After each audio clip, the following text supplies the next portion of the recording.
Friends, good morning. ಇವತ್ತು ಟಿಫನ್ಗೆ ಮಸಾಲ ರವೆ ರೊಟ್ಟಿ ಮಾಡ್ತಾಯಿದ್ದೀನಿ. ರವೆಯಿಂದ ಮಸಾಲ ರೊಟ್ಟಿ, ರವೆ ಮಸಾಲ ರೊಟ್ಟಿ ಇದು. ಸೊ ಮೊದಲಿಗೆ ಒಂದು ಬಾಣಲಿ ತೊಗೊಂಡಿದ್ದೀನಿ. ಆಮೇಲೆ ಇದು ಜೀರಿಗೆ ನೋಡಿ ಏನೇನು ಹಾಕಬೇಕು ಅಂತ. ಫಸ್ಟು ಈರುಳ್ಳಿ ಸಣ್ಣದಾಗಿ ಹಚ್ಚಿಟ್ಕೊಂಡಿರೋದು. ಆಮೇಲೆ ಇದು ಎಲೆಕೋಸು ಸಣ್ಣಗೆ ಹಚ್ಚಿಟ್ಟಿರೋದು. ಇದು ಕ್ಯಾರೆಟು ತುರಿದಿರೋದು. ಇದು ಕ್ಯಾಪ್ಸಿಕಮ್ಮು ಸಣ್ಣದಾಗಿ ಕಟ್ ಮಾಡಿಟ್ಟಿರೋದು. ಸೊ ಈ ಥರ ನಿಮಗೆ ಯಾವ ತರಕಾರಿ ಇಷ್ಟನೋ ಆ ತರಕಾರಿಗೆ ಹಾಕೊಬೋದು, ನಿಮ್ಮ ಇಷ್ಟ ಬಿಟ್ಟಿದ್ದು. ಇಲ್ಲಿ ರವೆ ಇದು ಉಪ್ಪು ಬಿಟ್ಟಿದ್ದೀನಿ, ಪುಡಿ ಉಪ್ಪು ಇದು. ಆಮೇಲೆ ರುಚಿಗೆ ತಕ್ಕಷ್ಟು ಇದು ರವೆ ಇದೆ, ಅರ್ಧ kg ಅಷ್ಟಿದೆ ಈ ರವೆ.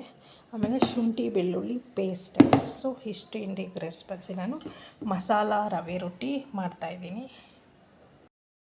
ಮೊದಲಿಗೆ ಇದು ರವೆನ ಹಾಕಿದ್ದೀನಿ, ಕ್ಲೀನಾಗಿದೆ, ಏನು ಇಲ್ಲ ಅದಕ್ಕೆ ನೋಡಿ ರವೆ ಹಾಕಿದ್ದೀನಿ. ಸೊ ಈ ರವೆ ಬಂದು ಒಂದು ಅರ್ಧ kg ಅಷ್ಟು ಇರ್ಬೋದು. ಸೊ ಅದಕ್ಕೆ ನಾನು ಹಾಕಿದ್ದೀನಿ ರವೆ ರೊಟ್ಟಿಗೆ. ತರಕಾರಿ ಎಲ್ಲ ಹಾಕಿದ್ದೀನಿ, ಈರುಳ್ಳಿ, ಕ್ಯಾರೆಟು, ಕ್ಯಾಪ್ಸಿಕಮ್ಮು, ಎಲೆಕೋಸು ಇಷ್ಟು ತರಕಾರಿ ಹಾಕಿದ್ದೀನಿ. ಈ ಥರ ತರಕಾರಿ ಎಲ್ಲ ಹಾಕಿ ರೊಟ್ಟಿ ದೋಸೆ ಅಥವಾ ಮಾಡಿಕೊಟ್ರೆ ಮಕ್ಕಳು ತಿಂತಾರೆ. ಪಲ್ಯ ಮಾಡಿದ್ರೆ ತಿನ್ನಲ್ಲ, ತರಕಾರಿ ತಿನ್ನಲ್ಲ ಅನ್ನೋ ಮಕ್ಕಳು ಈ ಥರ ಮಾಡಿಕೊಟ್ರೆ ತಿಂತಾರೆ. ನಮ್ಮ ಬಿಂದ್ಯಾನು ಅಷ್ಟೇ ಪಲ್ಯ ಎಲ್ಲ ತಿನ್ನಲ್ಲ. ಅದಕ್ಕೆ ನಾನು ಈ ಥರ ಅವಳಿಗೆ ಹೆಂಗಾದರೂ ವೆಜಿಟೇಬಲ್ಸ್ ತಿನ್ನಿಸ್ಬೇಕಲ್ಲ ಅಂತ ನಾನು ಈ ಥರ ರೊಟ್ಟಿಲಿ ಆ್ಯಡ್ ಮಾಡಿ ತಿನ್ನಿಸ್ತಾ ಇರ್ತೀನಿ. ಜೀರಿಗೆ 1/4 ಟೀ ಸ್ಪೂನ್ ಅಷ್ಟು ಹಾಕ್ತೀನಿ. ಬೆಳ್ಳುಳ್ಳಿ ಪೇಸ್ಟು 1 ಟೀ ಸ್ಪೂನ್ ಅಷ್ಟು ಹಾಕಿದ್ದೀನಿ. ಸೊ ನೋಡಿ, ನಾನು ಈ ಸ್ಪೂನಲ್ಲಿ ಅಳತೆ ಮಾಡಿ ಹಾಕಿದ್ದು 1 ಟೀ ಸ್ಪೂನ್ ಜೀರಿಗೆ, 1 ಟೀ ಸ್ಪೂನ್ ಶುಂಠಿ ಬೆಳ್ಳುಳ್ಳಿ ಪೇಸ್ಟ್ ಹಾಕಿದ್ದೀನಿ. ಸೊ ಇಲ್ಲಿ ನಾನು ಹಸಿಮೆಣ್ಸಿನ್ಕಾಯಿ ಹಾಕ್ತಾಯಿಲ್ಲ, ಆಮೇಲೆ ಮೆಣಸಿನ್ಕಾಯಿ ಪುಡಿನೂ ನಾನು ಇಲ್ಲಿ ಆ್ಯಡ್ ಮಾಡ್ತಾಯಿಲ್ಲ. ಸೊ ಇಷ್ಟೇ. ಆಮೇಲೆ ರುಚಿಗೆ ತಕ್ಕಷ್ಟು ಉಪ್ಪು ಹಾಕಬೇಕು, ಹಾಕಿದ್ದೀನಿ 1 ಸ್ಪೂನಷ್ಟು. ಸೊ ಇವಾಗ ನೀರು ಹಾಕೋಕ್ಕೆ ಮುಂಚೆ ಇದನ್ನು ಫಸ್ಟು ಎಲ್ಲ ಕ್ಲೀನಾಗಿ ಹಂಗೆ ಕಲಿಸ್ಕೊಬೇಕು, ಆಮೇಲೆ ನೀರು ಹಾಕಿ ಕಲಿಸ್ಬೇಕು. ಫಸ್ಟ್ ಇದನ್ನೆಲ್ಲ ಹಾಗೆ ಕಲಸೋಣ. ಎಲ್ಲ ಕೈಯಲ್ಲೇ ಕಲಸಿದ್ದೀನಿ ಕ್ಲೀನಾಗಿ, ಎಲ್ಲ ಮಿಕ್ಸಪ್ ಆಗಿದೆ. ಈ ಥರ ಕಲಸೋವಾಗ ಅಗಲವಾದ ಪಾತ್ರೆನೇ ತೊಗೊಳ್ಳಿ. ಈ ಥರ ಬಾಣಲಿ ಆಗಲಿ, ಅಗಲವಾಗಿರೋ ಪಾತ್ರೆ, ಸ್ಟೀಲ್ ಬೇಷನು ಅಥವಾ ನಿಮ್ಗೆ ಯಾವುದು ಅಗಲವಾಗಿ ಇರುತ್ತೋ ಅದರ, ಯಾಕಂದರೆ ಬಾಯಿ ಅಗಲವಾಗಿದ್ದರೆ ಕಲಸೋಕ್ಕೆ ತುಂಬ ಸುಲಭ. ಆಮೇಲೆ ಹೊರಗಡೆ ಏನು ಚೆಲ್ಲಲ್ಲ, ಮತ್ತು ಕಲಸೋಕ್ಕೂ ತುಂಬ ನಿಮಗೆ ಸುಲಭ ಆಗುತ್ತೆ ಅಂತ ನಾನು ಈ ಥರ ಪಾತ್ರೆಗಳನ್ನ ಆಯ್ಕೆ ಮಾಡೋದು. ಏನು ಚಪಾತಿ ಹಿಟ್ಟು ಕಲಸೋಕ್ಕಾಗಲಿ, ರಾಗಿ ರೊಟ್ಟಿ ಕಲಸೋಕ್ಕಾಗಲಿ, ಈ ಥರ ರೊಟ್ಟಿ ಕಲಸೋಕ್ಕಾಗಲಿ, ಈ ಥರನೇ ನಾನು ಅಗಲವಾದ ಪಾತ್ರೆಯಲ್ಲಿ ನಾನು ಮಿಕ್ಸ್ ಮಾಡ್ಕೊಳ್ಳೋದು. ಸೊ ಕೆಲಸನೂ ಬೇಗ ಆಗುತ್ತೆ, ಮತ್ತು ಕೆಳಗಡೆ ಏನೂ ಚೆಲ್ಲಲ್ಲ, ಮತ್ತು ನಮಗೂ ಕೂಡ ಕಲಸೋಕ್ಕೆ ತುಂಬ ಸುಲಭ ಆಗುತ್ತೆ, ಮತ್ತು ಕಂಫರ್ಟೇಬಲ್ ಆಗಿರುತ್ತೆ ಮೇಯ್ನಾಗಿ. ಅದಕ್ಕೋಸ್ಕರ ನಾನು ಈ ಸ್ಟೀಲ್ ಬಾಣಲಿಲೇ ಯಾವಾಗೂ ಚಪಾತಿ ಹಿಟ್ಟು, ರಾಗಿ ರೊಟ್ಟಿ, ಅಕ್ಕಿ ರೊಟ್ಟಿ ಎಲ್ಲ ನಾನು ಈ ಥರ ರವೆ ರೊಟ್ಟಿ, ರವೆ ದೋಸೆ ಎಲ್ಲ ಈ ಥರದ್ರಲ್ಲೇ ಕಲಿಸ್ಕೊಳ್ಳೋದು. ಮತ್ತು ತವಾಗ ಹಾಕೋದು ಸುಲಭ ಇರುತ್ತೆ ನನಗೆ. ಅದಕ್ಕೆ ಈ ಥರ ಒಂದು ನಾನು ಸ್ಟೀಲ್ ಬಾಣಲಿ ತೊಗೊಂಡಿರೋದು. ನೋಡಿ, ನೀರು ಸ್ವಲ್ಪನೇ ಹಾಕಿ ಕಲಿಸ್ಕೊಬೇಕು, ಯಾಕಂದರೆ ರೊಟ್ಟಿಗಲ್ವ, ಅದಕ್ಕೇ ನೀರು ಸ್ವಲ್ಪನೇ ಹಾಕಿ ಕಲಿಸ್ಕೊಂಡ್ರೇ ನಮಗೆ ಗೊತ್ತಾಗುತ್ತೆ. ಒಂದೇ ಸತಿ ತುಂಬ ನೀರು ಹಾಕ್ಬಾರ್ದು, ತುಂಬ ನೀರು ಇರುತ್ತೆ. ಎಲ್ಲ ನಾನು ಕಲಸಿ ಇಟ್ಟಿದ್ದೀನಿ. ಇದನ್ನು ಒಂದು ಅರ್ಧ ಗಂಟೆ ನೆನಿಬೇಕು, 30 ನಿಮಿಷ.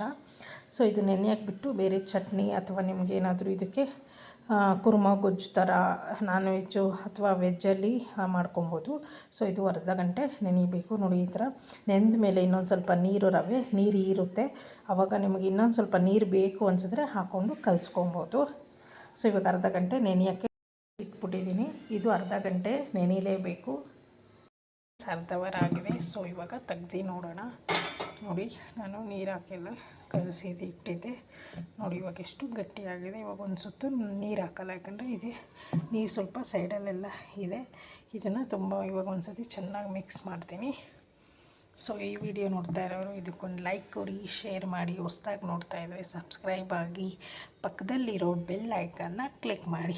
ನಾನು ಹಾಕೋ ಹೊಸ ವಿಡಿಯೋ ನಿಮಗೆ ಆದಷ್ಟು ಬೇಗ ನೋಟಿಫಿಕೇಷನ್ ಬರುತ್ತೆ ಅಂತ ಹೇಳೋಕ್ಕೆ ಇಷ್ಟಪಡ್ತೀನಿ. ಓಕೆನಾ? ಇವಾಗ ಬನ್ನಿ ರೊಟ್ಟಿ ಮಾಡೋಣ. ಮಸಾಲ ರವಾ ರೊಟ್ಟಿ ಕ್ಲೀನಾಗಿದೆ. ಸೊ ಇವಾಗ ಇದಕ್ಕೆ ಜಿಡ್ಡಾಗಬಾರ್ದು, ರೊಟ್ಟಿ ಎಲ್ಲ ಎಗರಬಾರ್ದು ಅಂದರೆ ನಾವು ಅದಕ್ಕೆ ಏನು ಮಾಡ್ತೀನಿ ನೋಡಿ. ಇವಾಗ ಎಣ್ಣೆ, ಕುಕ್ಕಿಂಗ್ ಆಯಿಲ್ ಎಣ್ಣೆ. ಇದು ಎಣ್ಣೆಗೆ ಅಂತಲೇ ಈ ಬೌಲ್ ಇಟ್ಕೊಂಡಿದ್ದೀನಿ, ಯಾಕಂದರೆ ರೊಟ್ಟಿಗೆ, ದೋಸೆಗೆ, ಚಪಾತಿಗೆ ಈ ಥರ ಅಗಲವಾಗಿರೋ ಬೌಲ್ ಇಟ್ಕೊಂಡ್ರೆ ಎತ್ತಿ ಹಾಕೋಕ್ಕೆ ತುಂಬ ಸುಲಭ ಅಂತ ನಾನು ಈ ಥರ ಬೌಲ್ನ ಇಟ್ಕೊಂಡಿದ್ದೀನಿ. ಅಂದರೆ ಇದು ಹಳೆ ಸ್ಟೀಲ್ ಡಬ್ಬ, ಅದಕ್ಕೆ ಎಣ್ಣೆಗೆ ಯೂಸ್ ಮಾಡ್ತಾಯಿದ್ದೀನಿ. ತವ ಕಾಯ್ತಾ ಇದೆ, ಅಷ್ಟರಲ್ಲಿ ನಾನು ರವೆನ ಕಲಿಸ್ಕೊತೀನಿ. ತವಾಗೆ ಸವರೋದು ಇದರಲ್ಲೇ ಈ ಥರ ಎತ್ಕೊತೀನಿ. ಈ ಥರ ಹಚ್ಚಿ ಎಣ್ಣೆನ ಚೆನ್ನಾಗಿ ಹಿಂಗೆ ಸೋದಿಸ್ತೀನಿ. ಫಸ್ಟು ಸೋದಿಸಾದ್ಮೇಲೆ ಏನು ಮಾಡ್ತೀನಿ, ಇವಾಗ ತವಾಗ ಹಿಂಗೆಲ್ಲ ಅಪ್ಲೈ ಮಾಡ್ತೀನಿ. ಇಲ್ಲಾಂದರೆ ನಿಮ್ಮ ಹತ್ರ ಇರುತ್ತೆ ಕುಂಬಳಕಾಯಿ ಇರುತ್ತಲ್ಲ, ಅದ್ರದ್ದು ತೊಟ ಇರುತ್ತಲ್ಲ, ಗುಂಡುಕಿರುತ್ತೆ, ಅದನ್ನು ಯೂಸ್ ಮಾಡ್ಬೋದು ಈ ಥರ. ಇಲ್ಲ ಅಂದರೆ ಆಮೇಲೆ ಈರುಳ್ಳಿ, ಅದನ್ನು ಯೂಸ್ ಮಾಡ್ಬೋದು. ಆ ಈರುಳ್ಳಿ ಏನಾಗುತ್ತೆ, ಬಿಸಿ ತವ ಇರುತ್ತಲ್ಲ, ಆಗ್ತಾ ಈರುಳ್ಳಿ ಎಳೆಯಾಗಿ ಬಿಚ್ಚೋಗ್ಬಿಡುತ್ತೆ. ಅದಕ್ಕೆ ನಾನು ಇದನ್ನು ಡಿಮಾರ್ಟಲ್ಲಿ ತೊಗೊಂಡೆ. ಸೊ ನನಗಂತೂ ಇದು ತುಂಬ ಯೂಸ್ ಆಗುತ್ತೆ. ಮತ್ತು ಎಣ್ಣೆ ಕೈಗೂ ಏನು ಜಿಡ್ಡಾಗಲ್ಲ, ಚೆನ್ನಾಗಿ ಅಪ್ಲೈ ಮಾಡ್ಬೋದು. ಇದನ್ನ ಇಕ್ಕೋಕ್ಕೂ ಒಂದು ಪ್ಲೇಟಲ್ಲಿ ಇಕ್ತೀನಿ, ಯಾಕಂದರೆ ಗ್ಯಾಸು ಗಲೀಜಾಗಲ್ಲ. ನಾವೆಲ್ಲ ಕ್ಲೀನ್ ಮಾಡಿರ್ತೀನಲ್ಲ, ಅದಕ್ಕೆ ಗ್ಯಾಸ್ ಆಗಿ ಗಲೀಜಾಗ್ದಿರ ಕ್ಲೀನಾಗಿ ಇರುತ್ತೆ. ಸೊ ನೋಡಿ, ಈ ಥರ ಟಿಪ್ಸ್ ಯೂಸ್ ಮಾಡಿದ್ರೆ ಅಡುಗೆ ಮಾಡುವಾಗ ನಮಗೆ ಗ್ಯಾಸು ಏನು ಗಲೀಜಾಗಲ್ಲ, ಕ್ಲೀನಾಗಿ ಇರುತ್ತೆ ಅಂತ ಹೇಳೋಕ್ಕೆ ಇಷ್ಟಪಡ್ತೀನಿ. ಸೊತ್ತು ಕರೆಕ್ಟಾಗಿ ಕ್ಲೀನಾಗಿ ಕಲಿಸ್ಕೊಟ್ಟೆ ನೋಡಿ. ಈ ಥರ ಮಾಡ್ಕೊಳ್ಬೋದು. ನಿಮ್ಗೆ ಇನ್ನೂ ಸ್ವಲ್ಪ ನೀರು ಥರ ಇದೆ ಅನಿಸಿದ್ರೆ ಏನು ಮಾಡಿ, ಸ್ವಲ್ಪ ಮೈದಾ ಹಸಿಟ್ಟು ಮಿಕ್ಸ್ ಮಾಡ್ಕೊಳ್ಳಿ, ಏನೂ ಆಗೋಲ್ಲ. ಆಮೇಲೆ ನೀವು ಕೈಯಲ್ಲೇ ಹಿಂಗೆ ತವಾಗ ಹಾಕ್ಬೋದು. ತೋರಿಸ್ತೀನಿ ರೀ. ಹಿಂಗೆ ಹಾಕಿದ್ದೀನಿ ರವೆ ರೊಟ್ಟಿ ಕೈಯಲ್ಲಿ ಹಾಕಿರೋದಿದ್ದು. ಸೊ ಇವಾಗ ಸುತ್ತ ಒಂದು ಸ್ಪೂನು ಎಣ್ಣೆ ಹಾಕೊಳ್ಳೋಣ ಈ ಥರ. ಆಮೇಲೆ ಹೊಳಿ ಸೊ ಬುರ್ರ ಅಂತ ಇರೋದು ನೋಡುತ್ತೀರ ಅಂದರೆ ನಾನಿಲ್ಲಿ ಚಿಮ್ನಿ ಆನ್ ಮಾಡಿರೋದು. ಸೊ ಅದ್ರದ್ದು ನಿಮಗೆ ಸೌಂಡ್ ಬರ್ತಾ ಇರೋದು. ಇವಾಗ ಉರಿ ಜಾಸ್ತಿ ಕೊಡ್ತೀನಿ, ಯಾಕಂದರೆ ರೊಟ್ಟಿ ಹಾಕೋವಾಗ ಲೋ ಫ್ಲೇಮಲ್ಲಿ ಇಟ್ಟಿದ್ದೆ, ತವಾಗ ಅದು ಹೋಗುತ್ತೆ ಅಂತ. ಸೊ ಇವಾಗ ರೊಟ್ಟಿ ಹಾಕಿದ್ದಾಯಿತು.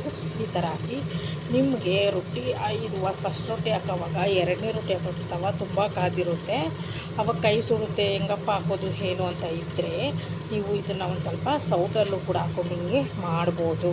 ಸೌಟಲ್ಲೂ ಕೂಡ ನಾನು ತೋರಿಸ್ಕೊಡ್ತೀನಿ. ಚೆನ್ನಾಗಿ ಬರಬೇಕು ಕಲರು, ರೊಟ್ಟಿದು ಕಲರು ಚೇಂಜ್ ಆಗ್ತಾ ಇದೆ ನೋಡಿ. ಸೊ ಈ ಥರ ಚೆನ್ನಾಗಿ, ಯಾಕಂದರೆ ತರಕಾರಿ ಎಲ್ಲ ಹಾಕಿದ್ದೀವಲ್ಲ, ಅದಕ್ಕೆ ಸ್ವಲ್ಪ ಚೆನ್ನಾಗಿ ಬೇಯಿಸ್ಬೇಕು. ನಿಮಗೆ ಹಾಕಬೇಕಂದ್ರೆ ಮಧ್ಯಮ ಉರಿ ಇಟ್ಕೊಂಡು ಬೇಯಿಸ್ಕೊಳ್ಳಿ. ಇವಾಗ ಬೆಳಿಗ್ಗೆ ಹೊತ್ತು ಅನ್ನ ತಿನ್ನೋಕ್ಕಾಗಲ್ಲ, ಸ್ವಲ್ಪ ಮಳೆ ಬರ್ತಾನೆ ಇದೆ, ವೆದರ್ ಕೂಲಾಗಿದೆ ಅಂದರೆ ಈ ಥರ ರೊಟ್ಟಿ ಮಾಡ್ಕೊಂಡು ತಿಂದರೆ ತುಂಬ ಚೆನ್ನಾಗುತ್ತೆ. ಆಮೇಲೆ ಮಕ್ಕಳು ತರಕಾರಿ ತಿನ್ನಲ್ಲ, ಈ ಥರ ರೊಟ್ಟಿಲಿ ಹಾಕ್ಕೊಟ್ರೆ ಅವ್ರಿಗೆ ತುಂಬ ಒಂದು ಕ್ರಿಸ್ಪಿಯಾಗಿರುತ್ತೆ, ತಿನ್ನೋಕ್ಕೆ ಅವ್ರಿಗೂ ಏನೋ ಒಂದು ಚೇಂಜಸ್ ಇರುತ್ತೆ ಅಂತ ನಾನು ಒಂದು ಈ ಥರ ನನ್ನ ಬಿಂದಿಯಾಗೋಸ್ಕರ ನಾನು ಈ ಥರ ಎಲ್ಲ ಟ್ರೈ ಮಾಡ್ತಾ ಹೋಗ್ತೀನಿ. ಒಟ್ಟಿನಲ್ಲಿ ಅವ್ಳಿಗೇನು ವೆಜಿಟೇಬಲ್ಸ್ ಒಳಗೆ ನಾನು ತಿನ್ನಿಸ್ಬೇಕು ಅಂತ ಈ ಥರ ರೊಟ್ಟಿಲಿ, ಚಪಾತಿಲಿ ಎಲ್ಲ ನಾನು ಸೊಪ್ಪು ತರಕಾರಿ ಎಲ್ಲ ಆ್ಯಡ್ ಮಾಡ್ತಾ ಹೋಗ್ತೀನಿ. ಸೊ ಅವಳು ಏನು ಚಪಾತಿ ಇಷ್ಟಪಡ್ತಾಳೆ, ರೊಟ್ಟಿ ಇಷ್ಟಪಡ್ತಾಳೆ, ದೋಸೆ ತಿಂತಾಳೆ, ಅದರಲ್ಲೆಲ್ಲ ನಾನು ಸ್ವಲ್ಪ ತರಕಾರಿಗಳನ್ನ ಸೇರಿಸ್ತಾ ಹೋಗ್ತೀನಿ. ಇಲ್ಲ ಸೊಪ್ಪುನ, ಸಬ್ಬಕ್ಕಿ ಸೊಪ್ಪು ಆ ಥರ ಎಲ್ಲ ನಾನು ಸೇರಿಸ್ತಾ ಹೋಗ್ತೀನಿ. ಸೊ ನೀವು ಈ ಥರ ಮಕ್ಕಳಿಗೆ ವೆಜಿಟೇಬಲ್ಲು, ಸೊಪ್ಪು ಎಲ್ಲ ನೀವು ಆ್ಯಡ್ ಮಾಡ್ಬೋದು ನೋಡಿ. ಇವಾಗ ಕೈಯಲ್ಲಿ ಹಾಕೋಕ್ಕಾಗಲ್ಲ, ಫಸ್ಟ್ ಟೈಮ್ ಮಾಡೋರು ಭಯ ಆಗುತ್ತೆ, ಕೈ ಸುಡುತ್ತೆ ಅನ್ನೋರು ಏನು ಮಾಡೋದು, ಈ ಥರ ಒಂದು ಸ್ವಲ್ಪ ನೀರು ಹಾಕ್ಕೊಳ್ಳಿ, ಇನ್ನು ಆವಾಗ ಕಲಿಸ್ಕೊಳ್ಳಿ. ಚೆನ್ನಾಗಿ ಈ ಥರ ಕಲಿಸ್ಬೇಕು. ಕಲಿಸಾದ್ಮೇಲೆ ಸೌಟಲ್ಲಿ ಇದನ್ನು ತವ ಮೇಲೆ ಹಾಕ್ಬಿಟ್ಟು ಹಿಂಗೆ ಅಂದರೆ ಆಯಿತು. ಚೆನ್ನಾಗಿ ನಾನು ಇಲ್ಲಿ ಒಂದು ಸ್ವಲ್ಪ ನೋಡಿ ಇಲ್ಲಿ ಹೋಲ್ ಮಾಡಿದ್ದೀನಿ, ಯಾಕಂದರೆ ಚೆನ್ನಾಗಿ ಬೇಯಬೇಕಲ್ಲ, ಅದಕ್ಕೆ ಓಲ್ಸು ಅಲ್ಲಿ ಸ್ವಲ್ಪ ಹೋಲ್ ಬಿಟ್ಟಿದ್ದೀನಿ, ಯಾಕಂದರೆ ರೊಟ್ಟಿ ಎಲ್ಲ ಚೆನ್ನಾಗಿ ಬೇಯುತ್ತೆ, ಅದಕ್ಕೋಸ್ಕರ ಮಾಡಿ ಸ್ಟೀಲ್ ಹಾಟ್ ಬಾಕ್ಸಲ್ಲಿ ಹಾಕಿದ್ದೀನಿ. ಸೊ ಯಾಕಂದರೆ ಇನ್ನೂ ಫ್ರೆಶ್ ಅಪ್ ಆಗಬೇಕು, ಅವರು ಮುಖ ತೊಳಿಬೇಕು, ಆಮೇಲೆ ಸ್ನಾನ ಮಾಡಬೇಕು ಎಲ್ಲ ಇರುತ್ತೆ, ಅದಕ್ಕೋಸ್ಕರ ನಾನು ಈ ಥರ ಹಾಟ್ ಬಾಕ್ಸಲ್ಲಿ ಹಾಕಿಟ್ಬಿಡ್ತೀನಿ. ಸ್ವಲ್ಪ ಬಿಸಿಯಾಗಿರುತ್ತೆ, ತುಂಬ ಹೊತ್ತು ಬಿಸಿ ಇರೋಲ್ಲ, ಮ್ಯಾಕ್ಸಿಮಮ್ 1 ಅವರ್ ಬಿಸಿ ಇರುತ್ತೆ. ಅಷ್ಟರಲ್ಲಿ ಇವಾಗ ಇನ್ನೇನು ಫ್ರೆಶ್ ಅಪ್ ಆಗಿ ಬರ್ತಾರೆ ಮೂರ್ತಿ ಮತ್ತು ಬಿಂದಿ ಅವರು, ಅದಕ್ಕೋಸ್ಕರ ಇದರಲ್ಲಿ ಹಾಕಿಡ್ತೀನಿ. ಇವಾಗ ಏನು ಮಾಡ್ತೀನಿ ನಾನು, ಇದು ಈ ಥರ ಸೌಟಲ್ಲಿ ಹಾಕ್ತಾಯಿದ್ದೀನಿ ನೋಡಿ. ರೊಟ್ಟಿ ತಟ್ಟಕ್ಕೆ ಭಯ ನಮಗೆ ಹೆಂಚು ಮೇಲೆ ಅಂದರು ಈ ಥರ ಸೌಟಲ್ಲೂ ಹಾಕ್ಬೋದು. ಇರೋದು ಕೈಯಲ್ಲಿ ತಟ್ಟಿಲ್ಲ, ಸೊ ಸೌಟಲ್ಲಿ ಹಾಕಿದ್ದು ಈ ಥರ ಬರುತ್ತೆ. ಫಸ್ಟ್ ಏನು ಮಾಡಿದೆ, ಹಿಂಗೆ ಹಾಕ್ಬಿಟ್ಟು ಹಿಂಗೆ ನೋಡಿ ಈ ಥರ ಎಲ್ಲ ಕೊಡಬೇಕು. ಆವಾಗ ನಿಮಗೆ ಏನಾಗುತ್ತೆ, ಎಲ್ಲ ಕಡೆ ರವೆ ಹರಡ್ಕೊಳ್ಳುತ್ತೆ. ಒಂದು ಸ್ವಲ್ಪ ಏನು ಬಿಟ್ಕೊಂಡು ತಲೆ ಕೆಡಿಸ್ಕೋಬೇಡಿ. ಎಲ್ಲ ಪರ್ಫೆಕ್ಟಾಗೇ ಮಾಡಬೇಕು ಅಂತ ಏನಿಲ್ಲ. ನಿಮ್ಮ ಮನೆಗೆ ನೀವು ಮಾಡ್ತಾಯಿದ್ದೀರ, ತಲೆ ಕೆಡಿಸ್ಕೋಬೇಡಿ, ಆರಾಮಾಗಿ ಮಾಡಿ. ಒಂದೆರಡು ಸತಿ ಮಾಡಿ, ಆಮೇಲೆ ನಿಮಗೆ ಐಡಿಯಾ ಬರುತ್ತೆ ಹೇಗೆ ಮಾಡೋದು, ಇದಕ್ಕಿಂತ ಚೆನ್ನಾಗಿ ಮಾಡ್ಬೋದಲ್ಲ, ಈ ಥರ ಮೆಥಡ್ ಮಾಡ್ಬೋದಲ್ಲ ಅಂತ ಇರುತ್ತೆ. ಮಾಡ್ತಾ ಇರೋದು ನಮ್ಮ ಮನೆಯವ್ರಿಗೆ, ನನಗೋಸ್ಕರ ಮಾಡ್ತಾ ಇರೋದು. ನಾವು ಒಂದು ಫೀಲ್ ಇಟ್ಕೊಂಡು ಮಾಡಿ, ಅಡುಗೆ ತುಂಬ ಚೆನ್ನಾಗಿ ಬರುತ್ತೆ. ಇರೋದು ಚೆನ್ನಾಗೇ ಬಂದಿದೆ ನೋಡಿ. ನಾನು ಉರಿನ ಹೈ ಫ್ಲೇಮಲ್ಲೇ ಇಟ್ಕೊಂಡು ಬೇಯಿಸ್ತಾ ಇದ್ದೀನಿ. ಬೇಕಾದರೆ ನಿಮಗೆ ಸೀದ್ತಾ ಇದೆ ಅಂದರೆ ಮಧ್ಯಮ ಉರಿನ ಇಟ್ಕೊಂಡು ಮಾಡ್ಬೋದು. ಒಟ್ಟಿನಲ್ಲಿ ತರಕಾರಿ, ರವೆ ಎಲ್ಲನೂ ಸ್ವಲ್ಪ ಬೇಯಬೇಕಲ್ವ, ಹಸಿ ತರಕಾರಿಗಳು ಹಾಕಿರೋದು, ಅದಕ್ಕೆ ಸಣ್ಣಗೆ ಉದುರಿಸೋದು. ಸೊ ಈ ಥರ ಬೇಯಬೇಕು ಅಂತ. ಓಕೆನಾ? ರೊಟ್ಟಿ ಮಾಡೋದು ತುಂಬ ಸುಲಭ ಅಂತ ನಾನು ಹೇಳೋಕ್ಕೆ ಇಷ್ಟಪಡ್ತೀನಿ. ಸೊ ಈ ವಿಡಿಯೋ ಇಷ್ಟ ಆದರೆ ನಿಮಗೊಂದು ಲೈಕ್ ಮಾಡಿ, ಶೇರ್ ಮಾಡಿ ಅಂತ ನಾನು ಕೇಳ್ಕೊತಾ ಇದ್ದೀನಿ. Thank you. ನೋಡಿ, ಇದು 2ನೇ ರೊಟ್ಟಿ. ಹಾಗೆ ಎಲ್ಲ ರೊಟ್ಟಿ ಮಾಡಿ ನಿಮಗೆ ತೋರಿಸ್ತೀನಿ. ಸೊ ಇವತ್ತು ಭಾನುವಾರ, ಎಲ್ಲರಿಗೂ ಭಾನುವಾರದ ಶುಭಾಶಯಗಳು. ಅಷ್ಟೊತ್ತಲ್ಲಕ್ಕೆ ನೀವು ಮಾಡ್ಕೊಬೋದು. ಸೊ ನಿಮಗೆ ಬಿಟ್ಟಿದ್ದದು. ಸೊ ಎಷ್ಟು ಸಾಧ್ಯ ಆಗುತ್ತೋ ಅಷ್ಟು ರೊಟ್ಟಿನ ನಿಮಗೆ ಹೇಳ್ಕೊಳ್ಬೋದು.